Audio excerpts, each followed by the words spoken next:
چاہتا تھا کہ یہ نبی علیہ السلام کے دربار میں جائے گا، پیارے پیغمبر کو جا کے اپنی فریاد لگائے گا، اور ایسا تو ہو نہیں سکتا کہ نبی علیہ السلام کسی فریادی کو خالی لوٹا دے۔ آج بھی ہمارا ایمان ہے، اگر کوئی پیغمبر آخر الزماں کے روضہ اقدس پر جا کے اپنی فریاد لگا دے تو آج بھی وہ مدینے سے جھولی بھر کے آتا ہے، خالی واپس نہیں آتا ہے۔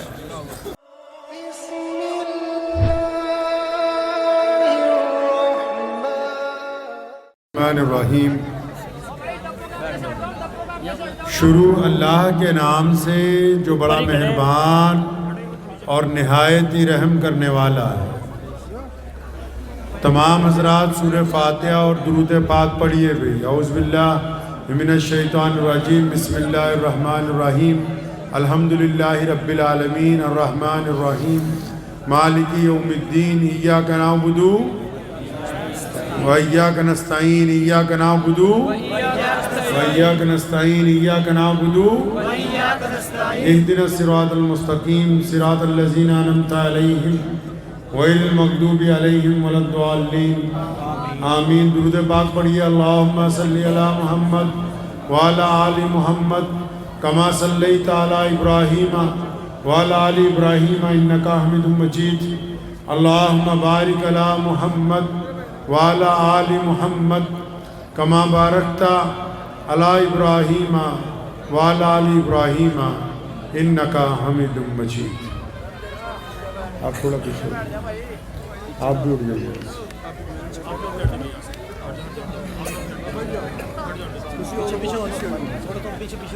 آپ پیچھے ہو جائیے،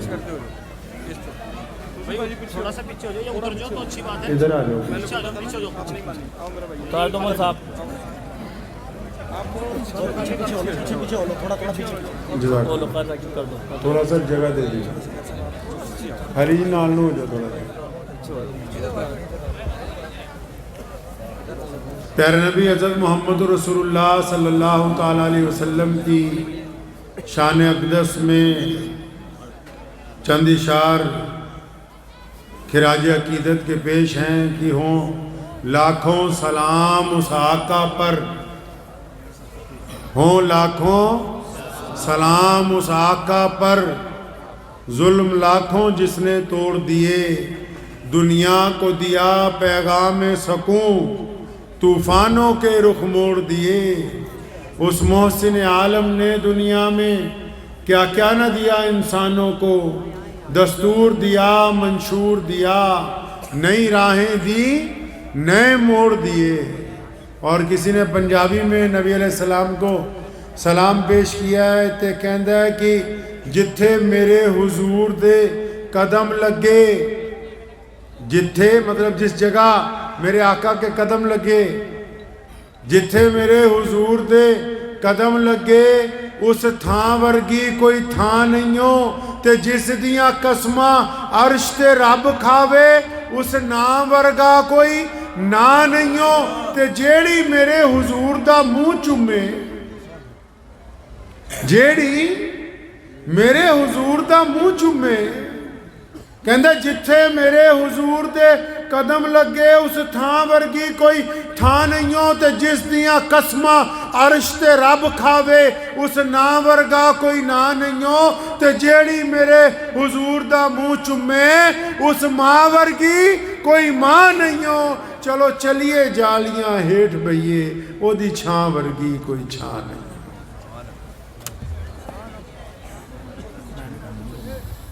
ایک بندہ مکہ مکرمہ میں پریشان پھر رہا ہے، 4-5 دن ہو گئے، نہ سونے کا ٹھکانہ ہے، نہ کھانے کا، نہ رہنے کا۔ معاملہ یہ ہوا اس کے ساتھ کہ وہ قریب کے ایک گاؤں سے اپنے جانور بیچنے کے لیے مکہ مکرمہ کی منڈی میں آیا۔ اس نے جانور خرید لیے، لیکن جس نے خریدے پیسے نہیں دیے۔ کہنے لگا ایک دن رک جا، کل کو میں تیری رقم ادا کر دوں گا۔ جب کل آ گیا تو کہنے لگا ایک دن رک جا، اگلے دن ادا کروں گا۔ دوسرا دن آ گیا تو کہنے لگا شام کو، شام آئی تو پھر صبح۔ بدو تھا، بڑا پریشان ہوا، تو پریشانی میں بیت اللہ میں گیا تو مکے کے سارے بڑے بڑے چودھری بیت اللہ میں ہی بیٹھا کرتے تھے ان دنوں میں، جنہیں سر فہرست عبداللہ بن جدان، امیہ، ابو لہب، عتبہ، ولید، ابو جہل کے بیٹے، ابو لہب کا پورا خاندان، اب یہ سارے روزانہ مکے میں حرم شریف میں ایک برآمدے میں جماوڑا کر کے بیٹھتے تھے، چودھری تھے نا سارے کے سارے۔ تو پریشان آدمی نے کسی سے پوچھا کہ بھائی یہاں کوئی سرکار بھی ہے، کوئی بندہ ہے، کوئی بڑا ہے جس کے پاس میں شکایت کروں؟ میرے تو اونٹ لے لیے ایک بندے نے، پیسے نہیں دیتا۔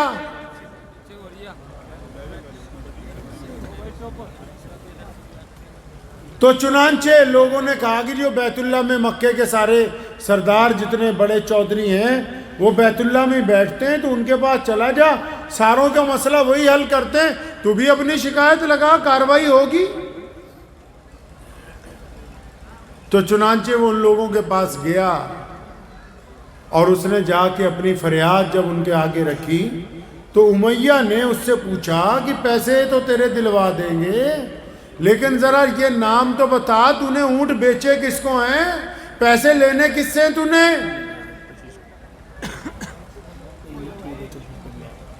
تو پھر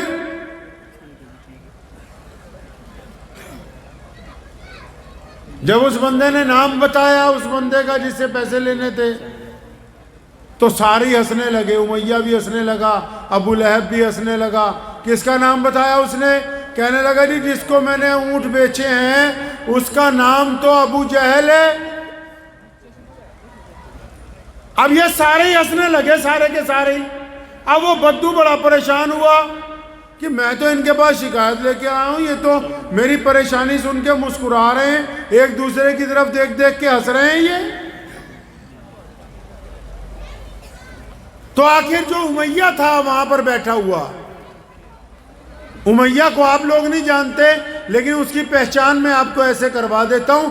امیہ وہ بدبخت تھا جس نے سیدنا بلال کا سودا کر کے ان کو خرید لیا تھا۔ سیدنا بلال اس کے غلام تھے ان دنوں۔ تو امیہ نے ہنستے ہوئے کہا اچھا ابو جہل نے پیسے مارے، وہ تو ہم دلوا دیں گے۔ تو ایک دوسرے کی طرف دیکھ کے ہنسنے بھی لگے۔ تو امیہ نے اس بندے کو کہا کہ وہ بیت اللہ کے ساتھ دیکھ رہے ہو کہ ایک شخص ٹیک لگا کے بیٹھا ہے، ہمارے پیارے نبی حضرت محمد رسول اللہ صلی اللہ علیہ وسلم اکثر بیت اللہ شریف سے ٹیک لگا کے بیٹھ جاتے تھے اور اپنے رب کی حمد و ثنا کرتے رہتے تھے۔ تو امیہ نے اس بدو کو، اس مظلوم آدمی کو جس کے پیسے پھنسے ہوئے تھے، اس کو نبی علیہ السلام کی طرف اشارہ کر کے کہا کہ ان کو دیکھتے ہو؟ ان کا ہاں میں دیکھتا ہوں، کہ بس ان کے پاس چلا جا، تیرے پیسے دلوا دیں گے۔ امیہ نے جب یہ بات کہی تو زیر لب مسکرا رہا تھا۔ وہ بندہ سوچتا ہے کہ یہ مجھے نجات کا رستہ بھی بتاتا ہے، میرا مذاق بھی اڑاتا ہے، تو معاملہ اس کی سمجھ میں نہیں آیا۔ لیکن امیہ نے وہ راستہ اس لیے بتایا تھا، وہ چاہتا تھا کہ یہ نبی علیہ السلام کے دربار میں جائے گا، پیارے پیغمبر کو جا کے اپنی فریاد لگائے گا، اور ایسا تو ہو نہیں سکتا کہ نبی علیہ السلام کسی فریادی کو خالی لوٹا دے۔ آج بھی ہمارا ایمان ہے، اگر کوئی پیغمبر آخر الزماں کے روضہ اقدس پر جا کے اپنی فریاد لگا دے تو آج بھی وہ مدینے سے جھولی بھر کے آتا ہے، خالی واپس نہیں آتا ہے۔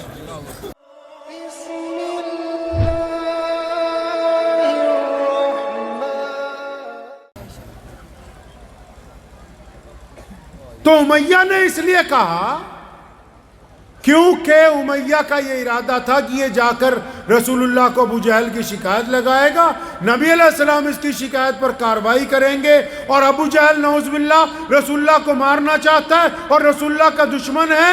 اب جب یہ دونوں ٹکرائیں گے تو ہم مزہ لیں گے جا کے اس لڑائی کا۔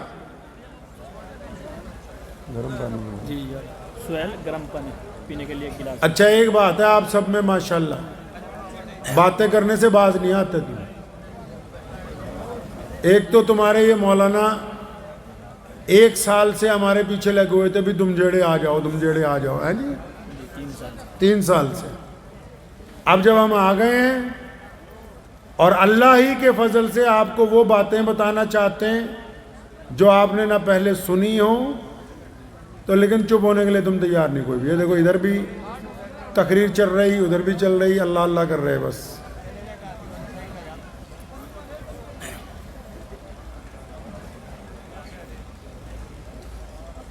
صحیح ہے بھائی، چاہے مت بیٹھیے، خاموش تو رہیے۔ خاموش رہ سکتے ہیں؟ مت بیٹھیے، خاموش رہیے۔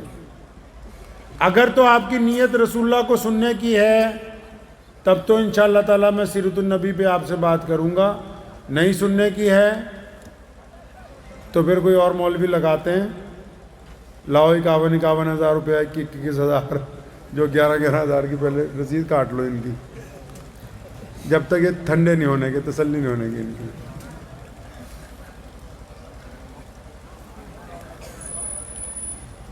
دروشی پڑھیے، اللہم صلی علی محمد وعلی آل محمد کما صلیت علی ابراہیم وعلی آل ابراہیم انک حمید مجید، اللہم بارک علی محمد وعلی آل محمد کما بارکت علی ابراہیم وعلی آل ابراہیم انک حمید مجید۔ تو چنانچہ وہ جب نبی علیہ السلام کے پاس وہ بندہ گیا، کہنے لگا میں پریشان بھی تھا، دکھی بھی تھا، اب جب کسی کو کوئی راستہ پتہ لگے، چاہے وہ مذاق میں ہی پتہ لگے، جانا تو تھا۔ جب وہ نبی علیہ السلام کے ساتھ قریب پہنچا تو وہ فریادی خود کہتا ہے یہ بات، کہتا اللہ کے نبی نے، مجھے تو نہیں پتا تھا کہ یہ رسول اللہ ہیں، لیکن انہوں نے جو پہلی 2 باتیں مجھے کہیں تو میرے دل میں ٹھنڈک اتر گئی۔ یہ نبی علیہ السلام کے پاس گیا، ابھی سلام دعا بھی نہیں ہوئی، نبی علیہ السلام نے اس کے چہرے کو دیکھا، فرمایا تم تو مجھے مسافر لگتے ہو، بھوکے بھی لگتے ہو، پریشان بھی لگتے ہو۔ کہنے لگا جب یہ بات پردیس میں کسی نے کہی نا تو میری آنکھوں میں آنسو آ گئے۔ میں نے کہا ہاں جی، میں مسافر بھی ہوں، بھوکا بھی ہوں، پریشان بھی ہوں، پریشان بھی ہوں، دکھ درد سنانے آیا ہوں۔ نبی علیہ السلام اٹھ کے کھڑے ہوئے اور اس کے کندھے پہ ہاتھ رکھا، فرمایا چل پہلے تجھے کھانا کھلائیں گے، آرام کروائیں گے، اس کے بعد تیری ضرورت کو سنا جائے گا۔ پیارے پیغمبر اس کو گھر لے گئے، کھانا کھلایا، منہ ہاتھ دھلوائے، جب بالکل فریش ہو گیا، تسلی ہو گئی، فرمایا اب بتا کیا بات ہے؟ تو اس نے کہا جی میں تو اونٹ بیچنے آیا تھا، قریب کے ایک گاؤں میں رہتا ہوں، اس بندے نے اونٹ خرید لیے، نام اس کا ابو جہل ہے، ان لوگوں کے پاس گیا تو یہ میرا مذاق اڑانے لگے اور انہوں نے آپ کی نشاندہی کر دی کہ آپ دلوا دیں گے۔ نبی علیہ السلام نے فرمایا ہاں ہاں کیوں نہیں، ہم دلوا دیں گے۔ پیارے پیغمبر علیہ السلام اس بندے کو لے کے اپنے گھر سے نکلے، ابو جہل کے دروازے پر گئے، دروازہ کھٹکھٹایا، ابو جہل باہر آیا، نبی علیہ السلام نے اس کو جلال میں فرمایا کہ اچھا اب غریبوں کے پیسے مارتا ہے، اسے اونٹ خریدے، پیسے کیوں نہیں دیتا اس کے؟ واپس ابو جہل کانپتا ہوا اندر گیا۔ ادھر امیہ نے اپنا غلام پیچھے بھیج رکھا ہے، ایک جاسوس کہ پیچھے پیچھے رہنا رسول اللہ کے، جب ابو جہل کے دروازے پر جائیں گے، جب لڑائی شروع ہوگی، کیونکہ ابو جہل کے تاریخ بتاتی ہے کہ نعوذ باللہ بدترین دشمن تھا، آپ صلی اللہ علیہ وسلم کو مارنے کی کوشش کرتا تھا، گندی گندی باتیں کیا کرتا تھا، زور سے چلایا کرتا تھا، لیکن وہ امیہ نے بندہ بھیجا تھا نا کہ جا کے دیکھنا جب رسول اللہ کو جانا تو ہے، کیونکہ ان کے در پر کوئی آ جائے اور وہ اس کی حمایت نہ کریں، یہ ہو نہیں سکتا، یہ دشمن کا بھی ایمان ہے۔ یہ دشمن کا بھی ایمان ہے کہ کسی مسلمان کے دروازے پر کوئی غریب پہنچ جائے، کوئی مسکین پہنچ جائے، کوئی ضرورت مند پہنچ جائے. یہ ہو نہیں سکتا کہ ایمان والا اپنی ہمت کے مطابق اس کی مدد نہ کرے. اب نبی علیہ السلام جب ابو جہل کے دروازے پہ پہنچ گئے تو اس نے ابو جہل نے کانپتے ہوئے اندر گیا، کانپتا ہوا گیا اندر، پیسوں کی تھیلی بھر کے لایا دیناروں کی، اور جب تھیلی آ گئی تو نبی علیہ السلام کے سامنے اس بندے کو پکڑائی، اور پیارے پیغمبر نے ابو جہل کو کہا خبردار دوبارہ کسی کے پیسے نہ ماریے. پانی گرم کر کے لاؤ. فرمایا دوبارہ کسی کے پیسے نہ ماریے. اب نبی علیہ السلام کی اگلی سیرت کا وہ پہلو سنیے. جب اس کو پیسے دلوا دیے، ابو جہل نے دروازہ بند کر لیا، تو نبی علیہ السلام اس بندے سے پوچھتے ہیں، اس بدو سے پوچھتے ہیں کہ میرے بھائی اب تیرا کام ہو گیا ہو؟ اے میاں ادھر دیکھو، تمہارے لیے آیا بہت دور سے، اور کوئی کام نہیں مجھے یہاں.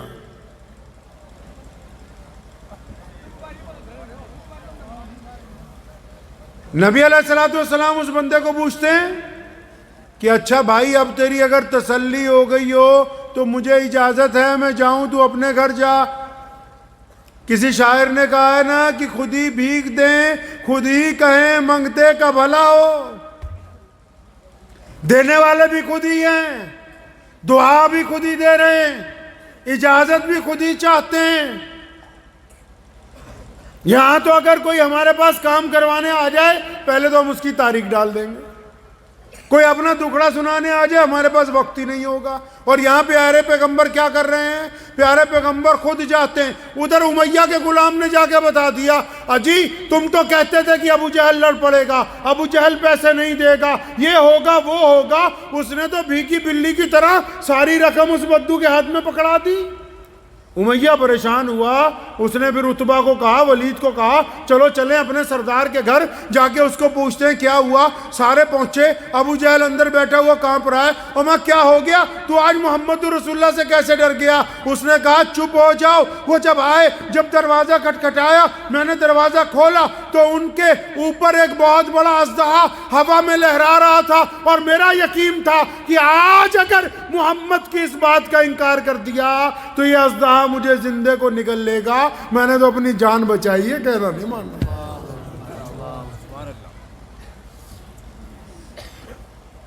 نبی علیہ السلام بازار سے گزر رہے ہیں مکے کے.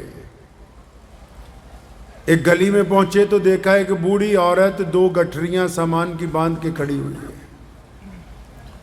ایک گٹھری اس نے سر پہ رکھی، جب دوسری اٹھاتی ہے تو پہلی گر جاتی ہے. پھر جب پہلی سر پر رکھتی ہے پھر دوسری اٹھانے کی طاقت نہیں ہوتی. پیارے پیغمبر قریب پہنچے، پوچھا اماں میں تیری مدد کر دوں؟ میں مدد کروں تیری کچھ؟ کہنے لگی ہاں میں تو خود مدد کی محتاج ہوں. تو نبی علیہ السلام نے اس کی 2 گٹھریاں اٹھا لی. اب اماں کو پوچھا کہاں جانا ہے؟ کہنے لگی یہ مکے سے چند میل پر میرا گاؤں ہے، جس گاؤں سے میں بیاہ کے آئی تھی بس وہیں واپس جانا ہے. اب چل پڑے. آپ صلی اللہ علیہ وسلم نے اس کا سامان اٹھا رکھا ہے. وہ بوڑھیا ساتھ ساتھ میں چل رہی ہے، بڑبڑا رہی ہے. نبی علیہ السلام نے کچھ پوچھا نہیں، لیکن پھر خود ہی بتاتی ہے کہ مکہ میں ایک نبی آ گئے جو اپنے دین کی تبلیغ کرتے ہیں، میں ان سے بچ کے جا رہی ہوں.